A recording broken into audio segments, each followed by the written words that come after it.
nanjye nifuje kubagezaho inkuru uyu mwana wo mu gihugu cya Ethiopia, uyu mwana ufite ubwiza budasanzwe, uyu mwana wanyeganyije imbuga nkoranyambaga. Ushobora kuba wabonye video ye, ushobora kuba wabonye amafoto ye, abantu benshi bayahinduye bakoresha AI bashaka kumwifotorezaho, ariko akaba ari umwana Imana yahinduriye ubuzima. Navuga ko yahinduriye ubuzima kuko uyu munsi yabaye umusitari, yamamaye, ubuzima bwe bugiye guhinduka byanga byakunda bitewe n'ikintu Imana iba yakoze. Hanyuma uyu mwana yari ari mu gasozi yigendera nk'abandi bana nk'uko bisanzwe, ubona ko ari umwana w'umukene, yari kumwe n'abandi, nimba barasoromaga imboga, nimba barasoromaga imiti, banziza ari imboga zo mu gihugu cy'iwabo iriya muri Ethiopia. Hanyuma akaba yarabonwe na mukerarugendo ntahita atangara. Buriya hari abantu ba mukerarugendo batajya bajya mu mijyi ikomeye, baba bashaka ahantu nyine baza muri Afurika bishakira ahantu hari ibyaro, hari ubuzima busanzwe, bashaka kwiruhukira mu mutwe gusa. Hanyuma nibwo mukerarugendo yamubonye, avanaho kamera ye, arangije arafotora. Nuko mubizi bagenda bafotora, yabonye inyamaswa arafotora, yabonye akatsi arafotora. Nibwo uyu mwana w'umukobwa rero yaje kubonwa na mukerarugendo, hanyuma akurayo kamera atangira kumufotora, amufata video. Umwana araseka bisanzwe, urabona ko yabifashe nk'ibintu bisanzwe, arakomeza yiyahirira imboga ze. Igitangaza cyaje kuba ryari rero igihe mukerarugendo yagiye agafata iyo video n'ayo mafoto yamufashe akabishyira ku mbuga nkoranyambaga ze. Abantu bakibibona bahise batangazwa n'ubwiza bw'uyu mwana w'umukobwa. Batangira kubaza uyu mwana ni uwa hehe, uyu mwana yitwa nde, ni uwo mu kihe gihugu, ngo tumufashe, uyu mwana ni mwiza. Ariko bakabona nyine ni umwana w'umukene uri aho ngaho, ariko nawe urabona uyu mwana ko afite ubwiza budasanzwe. Uyu mwana rero umwana yitwa Elizabeth Desita, ni uwo mu gihugu cya Ethiopia, mu gace kitwa Hedra, hariya muri Ethiopia. Akaba ari agace rero buriya Ethiopia nubwo muri ibihugu bimwe na bimwe bikize, ariko biba bifite ibice bimwe na bimwe byo mu byaro, ibice bimwe na bimwe bikennye bikiri hasi. Aho rero umukerarugendo akaba yaratembera kimwe muri icyo gice cyitwa Hedra, hariya muri Ethiopia, agahura n'uyu mwana Elizabeth. Hanyuma afata amafoto ye.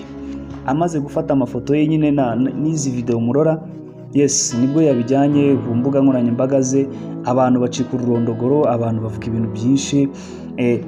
Rero akaba ari igitangaza Imana yakoze, kubera ko uyu mwana abantu benshi bari kwifuza guhura nawe, bari kwifuza kumubona. Ese n'uwo mu wuhe muryango? Ese abantu batangajwe n'ubu bwiza bwe. Murabizi muri iyi minsi udakijwe n'amashuri yize akizwa n'ubwiza afite. Mbega ni ibintu byinshi Imana igenda igushaho kukuzamura akaru gato cyane. Rero inkuru y'uyu mwana iratangaje cyane. Ari umwana wabyutse nk'abandi, urabona ko yari kumwe n'abandi bari mu gasozi bari kwishakira, nakwita nk'imbwija. Ariko nibwo igitangaza kije kuba nyine ubwo mukerarugendo yamubonaga, aramufotora, urabona ko atanamwitayeho. Umwana ntiyari azi n'ibyo ari byo, ariko nyine iyi video ye yaje kuba yamamara cyane. Ushobora kuba utabibonye aribwo bwa mbere ubonye ino video, ariko cyonzi cyo nirumara amasaha 28 uri kuri social media utarazamura video y'umwana, cyangwa se ukoresha ama Instagram na TikTok n'izindi mbuga nkoranyambaga, nuri bubura abantu barenze amamiliyoni bari bapostinze ifoto y'umwana. Bamwe mu ifotorejo, ndetse bamwe mu byamamare batangiye kubaza n'umuryango we, batangiye kubaza ese uyu mwana twamukura hehe, ese twamubona dute, twamufasha iki, byagenda bite. Bivuze rero ko ubuzima bwe byanga byakunda Imana ishobora kuba igiye kubuhindura, akaba agiye guhindurirwa amateka. Murabona ko ari umwana mwiza, ni mwiza pe, ni umunyafurika kweri. Urabona ko ari umunyafurika kweri. Ariko rero ko urabona ukuntu ameze, urabona ko ari umwana uciriritse, wambaye imyenda iciriritse iri aho ngaho. Urabona bisa nk'aho ari umwana nyine wo mu bakene, ubuzima butameze neza. Ariko reba ubwiza afite, nawe urahita utangara. Tekereza ko noneho bakoreshaga AI, bagafata amafoto ye bakayakesha. Hari ukuntu AI ifata amafoto y'umuntu ikayakesha, ikakwambika imyenda isa neza. Uyu mwana wo mu gace ka Hedra rero iriya muri Ethiopia bamwita Elizabeth Desita. Imana ikaba yamuhinduriye ubuzima pe, rwose ikaba yamuhinduriye ubuzima. nyuma yo gushakishwa n'abantu benshi kugira ngo bamugirire neza, nyuma yo kugaragara kuri izi website z'uyu mukerarugendo, abantu batangajwe n'ubu bwiza bwe.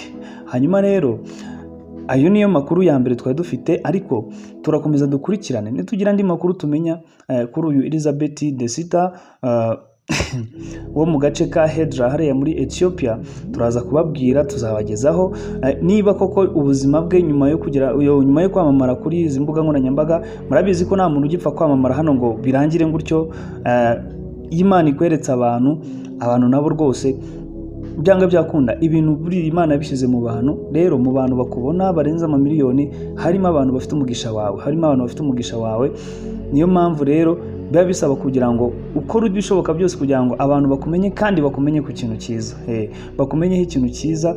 Ikindi cya kabiri nyine Imana yiguhuje n'abantu, buranga iyo ufite abantu ufite n'ibintu, byanga byakunda. Rero uyu mwana ashobora kuba yahinduriwe ubuzima kubera ko yashakishijwe n'abantu benshi ku mbuga nkoranyambaga babaza akomoka he no mu kihe gihugu, yitwa nguki, ababyeyi be ni abahe, kugira ngo tube twamufasha ave muri wa buzima buba arimo. Murabona ko ari umwana ubayeho ubuzima bubi, ariko nubwo ari mwiza, murabona nyine ukuntu asa, ibintu akora, urabona ko ari umwana utabayeho ubuzima bwiza.